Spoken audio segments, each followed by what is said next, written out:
kulendi.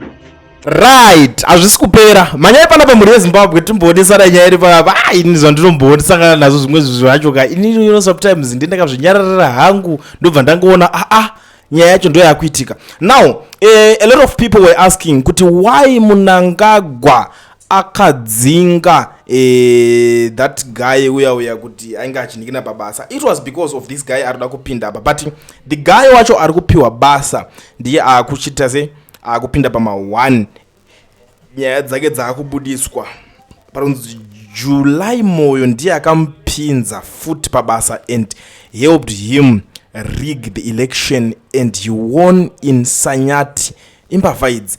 This guy, who is this guy arikunzi akanikinwa panigirikini? Right, without wasting much of your time muri yeZimbabwe, nezuro president Emerson Mnangagwa vakabuda vachirishafla vakabvisa minister of mines chinchi angagara aripo kubva kwenguva yakareba, Winston Chitando uya wokuzikanwa nekungo donate tumarata pachirugu chehugu chwake. I don't know kuti achienda kuti ndoda kuti anopa mabus stop or whatever. So this is the situation right now kuti that guy ave in office, nyaya dzake dzakutanga kubuda, and nyaya yaita kuti ndiuye panapa, it is because of this nyaya iri panapa yakumana kunoona kuti not out there.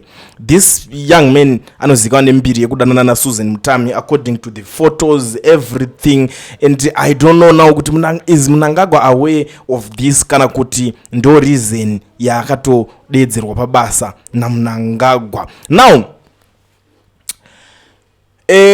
Susan Mutami arikutaura kuti most of you have been asking me why I left Polite Kampumura. It was because anga ine Kadora, I couldn't sacrifice my happiness for a small package. Anyways, I didn't just leave that relationship without some info. Today we are going to talk about chrome mining and the corruption that Emerson Mnangagwa and sons are doing at the mine in Ministry of Mines. We are going to talk about the contracts that some of these investors signed and the loopholes in them, how Polite was giving mining claims to the Chinese for 50,000 ane kudara ungati yono nigirikina mines ane vanhu kudara obva wapa for 50,000 investors. So these are the information iri kubuda pana nigirikini, but there is this one issue yangonditira fani. You know what, ladies and gentlemen, I'm not here to waste much of your time kuti Mnangagwa wakunzwa kuisa vanhu it's like mutimirire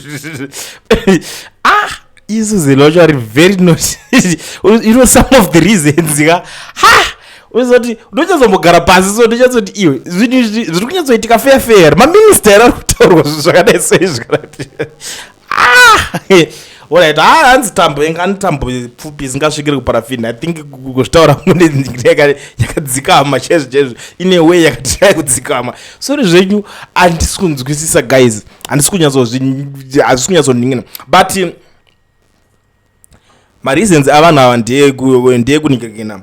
The main issue or the main reason yanyeso ndiwe panapa ndiye kungogara ndakuonesai kuti this guy aritonzi atori corrupt futi nakudhara. So vanhu vanonzwisisa vanogona kurana chinhu checorruption ndo vanokwanisa kunyatsobudirira kuwana mabasa akaita seaya. Yes, zvekunzi ari kunzi ane chidora chake chaari kurambirwa naSusan, it's a topic for another day. I'm not here for that drama, but it was part of the conversation.